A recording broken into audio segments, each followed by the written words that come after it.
इतने ऊंट गिने नहीं जाते, गायें इतनी ज्यादा कि शुमार नहीं होती, बकरे बकरियां इतनी ज्यादा कि शुमार, बहुत ज्यादा माल अल्लाह ने अता फरमाया। और अभी कुछ अरसा पहले आप पीछे जाए ना तो जो लफ्ज ये माल था वो रुपए पे तो बोला ही नहीं जाता, वो जानवरों पे बोला जाता।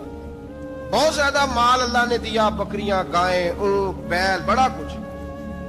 रब करीम ने फरिश्तों से फरमाया कि वत्तखज़ल्लाहु इब्राहीम खलीला, इब्राहिम मेरा दोस्त है। तो फरिश्ते कहने लगे या अल्लाह जिसे इतना कुछ दिया जाए उसने दोस्त तो बनना ही होता है, तो नवाजा ही पड़ा है, इतना माल, इतने खेत खलिहान, इतना कुछ। अल्लाह करीम ने फरमाया जाओ आजमाइश कर लो, इम्तिहान ले लो। फरिश्ता इम्तिहान लेने पहुंच गया। हजरत इब्राहिम के जानवर चर रहे हैं चरागाह में, हजरत इब्राहिम भी हैं, गुलाम भी हैं, बहुत बड़ा रेवड़ है। आप तशरीफ फरमाए। एक फरिश्ता आया तो खेत में छुप के बैठ गया और बुलंद आवाज से कहने लगा सुबहान अल्लाह वल्हम्दुलिल्लाह वला इलाहा इल्लल्लाह वल्लाह। ये तस्बीह बड़ी पसंद है, महबूब ने इनकी फजीलत बयान की। अब वो हजरत सैयदना इब्राहिम अलैहिस्सलाम खड़े थे तो वो खेत में बैठ के तस्बीह पढ़ने लगा, सुबहान अल्लाह वल्हम्दुलिल्लाह वला इलाहा इल्लल्लाह। हजरत इब्राहिम कहने लगे ये मेरे रब का नाम कौन ले रहा है, बड़ी इसकी मीठी आवाज है, बड़ी, कौन है? ढूंढने लगे, घूमते घूमते उसके पास चले गए। फरिश्ता इंसानी शक्ल में, तू मेरे रब का जिक्र कर रहा था? उसने कहा मैं ही कर रहा था। फरमाने लगे यार एक दफा फिर नहीं करता? तो कहने लगा इब्राहिम पहले तो मैं अपनी मर्जी से कर रहा था, तू कहता है तो पैसे लगेंगे, पैसे हैं तो कर देता हूं। हजरत इब्राहिम कहने लगे बोल तू क्या लेगा, मेरे अल्लाह का जिक्र सुनाने का क्या लेगा? कहने लगा जितनी बकरियां आप चला रहे हैं सारी दे दे तो मैं अल्लाह का जिक्र सुना देता हूं। आपने फरमाया बस जा तेरी सारी हुई, मेरे रब का जिक्र सुना। और फिर शुरू हो गया सुबहान अल्लाह अल्हम्दुलिल्लाह वला इलाहा इल्लल्लाह वल्लाहु अकबर। हजरत इब्राहिम अलैहिस्सलाम कैफ में, यार फिर जरा सुना, ना इल्मा विच फसा सानू, तू यार दी गल सुना सानू, जरा दोबारा सुना। फिर सुनाया, एक दफा फिर कहा। फरिश्ता कहने लगा बस ही आपके पैसे पूरे हो गए। हजरत इब्राहिम कहने लगे चल एक दफा और सुना।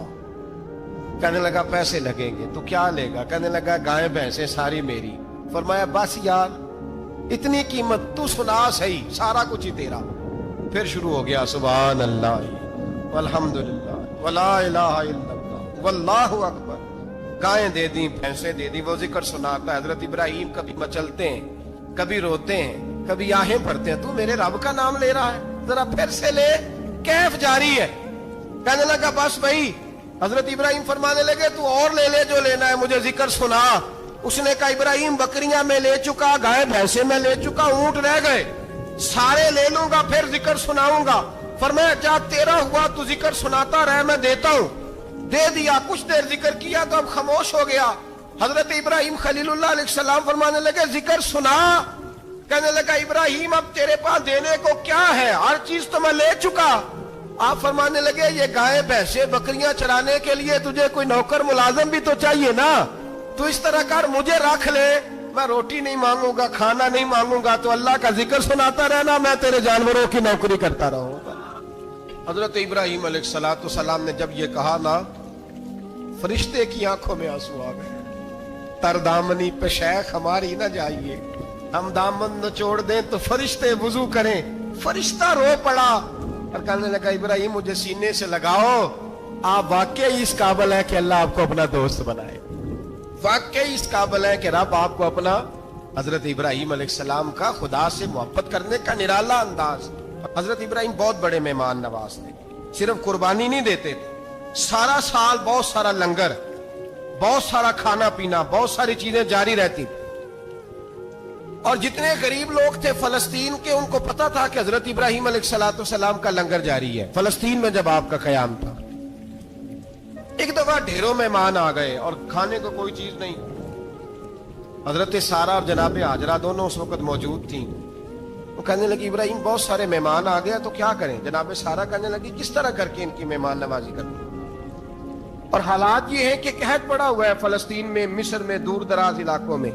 हजरत इब्राहिम कहने लगे ये अल्लाह के मेहमान है और हमें रब करीम का बंदा समझ के आ गए, अल्लाह ही बंदोबस्त करेगा। फरमाने लगे मेरा मिस्र में एक दोस्त है, वो कहत के दिनों में गल्ला जमा कर लेता है, میں اس کی طرف پیغام بھیجتا ہوں, مجھے امید ہے وہاں سے غلہ ملے گا. 2 3 5 اونٹ والے غلام بلائے اور ان کو کہا کہ جاؤ غلہ لے آؤ مصر کے دوست سے. وہ لوگ کہتے ہیں ہم غلہ لینے گئے, وہاں جب پہنچے تو حضرت ابراہیم خلیل اللہ علیہ السلام کا پیغام دیا تو آپ کا وہ دوست کہنے لگا غلہ تو بے شمار تھا, مجھے خبر نہیں تھی کہ حضرت ابراہیم کا پیغام آئے گا, تو میں تو سارا تقسیم کر چکا ہوں. لوگ لے گئے, اب تو کوئی شے نہیں. اب وہ خالی آ گئے 5 کے 5 اونٹ. جب خالی آئے تو حضرت ابراہیم کی حویلی کی دیواریں چھوٹی چھوٹی تھیں. ان غلاموں میں سے, خادموں میں سے, آپ کے ان چاہنے والوں میں سے ایک کہنے لگا یار وہ غریب تو انتظار کر رہے ہوں گے کہ غلہ لینے گئے, ہمیں روٹی ملے گی.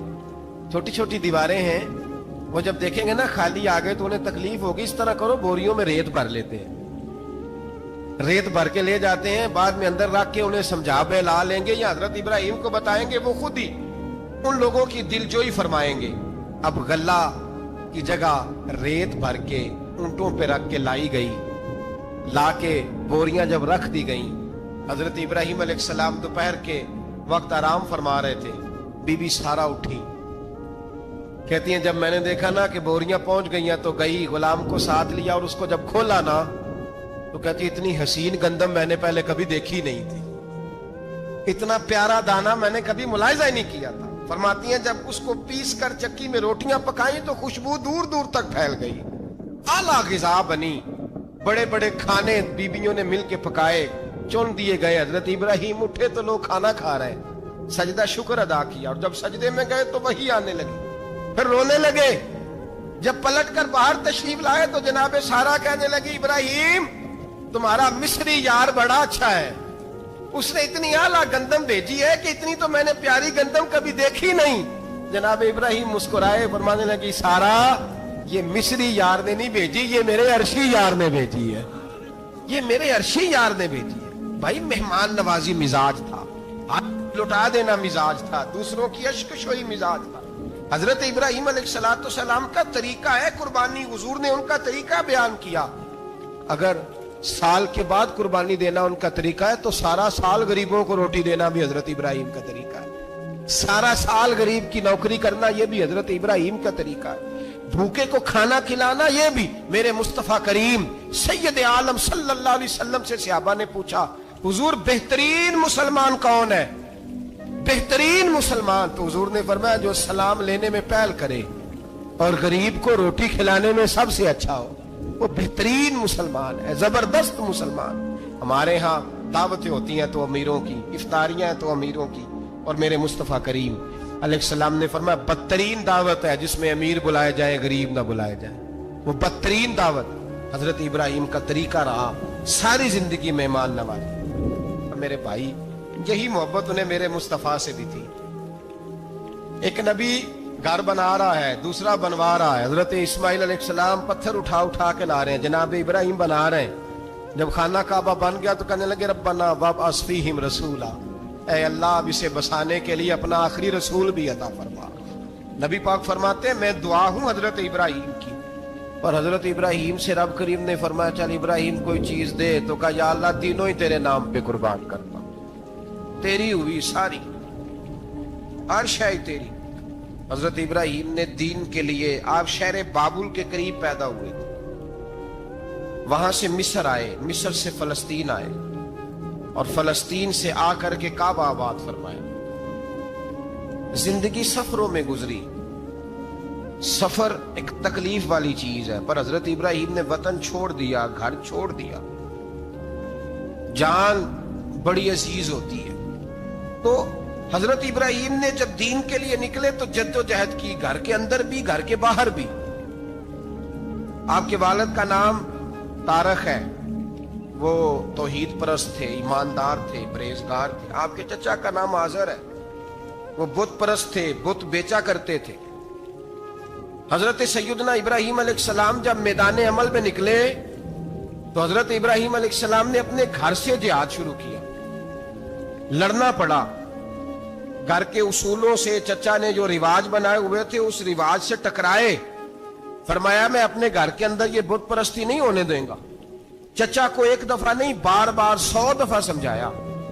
آپ کا چچا बुत बना के बेचा करता था। हजरत इब्राहिम अलैहिस्सलाम थोड़े बड़े हुए तो कहने लगा कि चलो मेरे साथ, तुम भी बुत बेचने हैं, हमारा कारोबार है। हजरत इब्राहिम साथ निकले तो बुत पकड़ा है, गंदे पानी के अंदर उस बुत को डुबोते हैं, कहते हैं किसी ने खरीदना है तो खरीद लो, ना ये नफा दे सकता है ना नुकसान दे सकता है, जो अपना आप नहीं बचा सकता तुम्हें क्या बचाएगा, खरीदना है तो खरीद लो। चचा कहने लगा तू कारोबार चमका रहा है कि तबाह कर रहा है। घर में बड़े मामलात खराब हुए, झगड़े हुए, लेकिन हजरत इब्राहिम अलैहिस्सलाम एक मिनट के लिए भी अपने घर के अंदर भी कंप्रोमाइज करने को तैयार।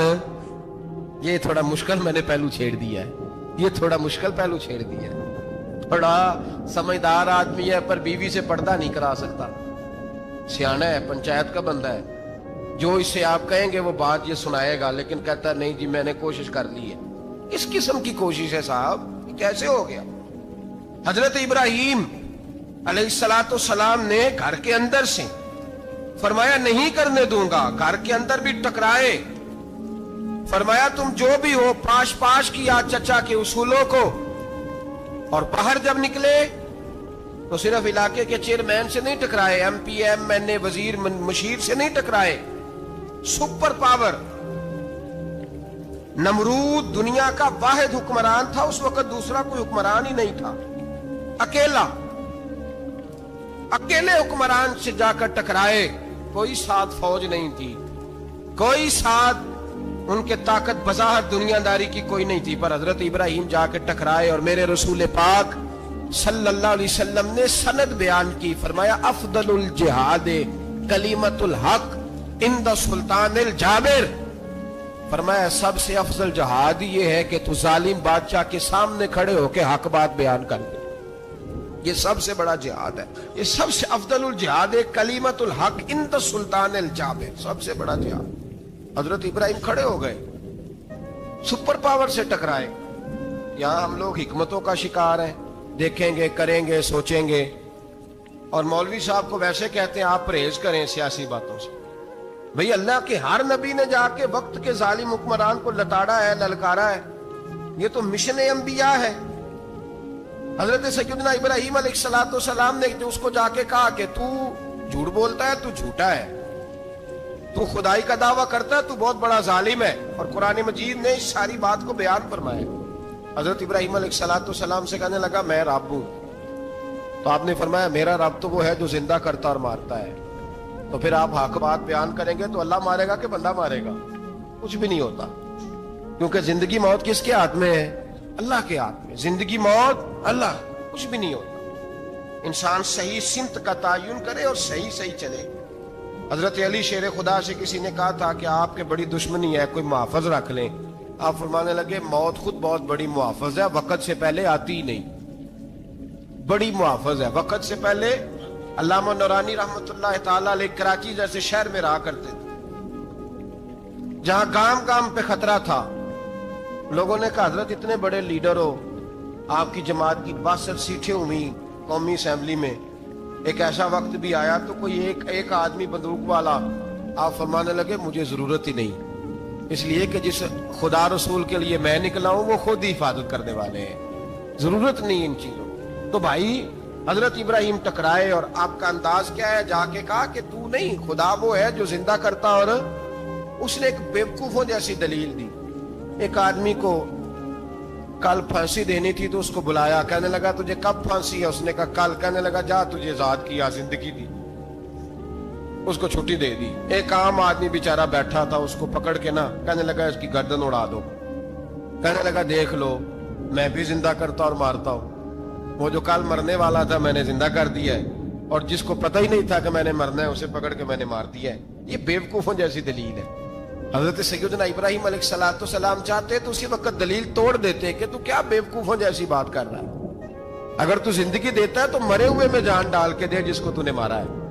लेकिन हजरत इब्राहिम ने देखा कि बेवकूफ है, बेवकूफों से बहस नहीं होती, दलील बदल ली जाती है, उनकी अकल के मुताबिक बात की जाती है। हजरत इब्राहिम फरमाने लगे मेरा रब वो है जो सूरज मशरिक से निकालता है और मगरिब में गुरूब करता है। तू अगर रब है तो तू मगरिब से निकाल के मशरिक में गुरूब कर। फबुहितल्लज़ी कफर, काफिर लाजवाब हो गया।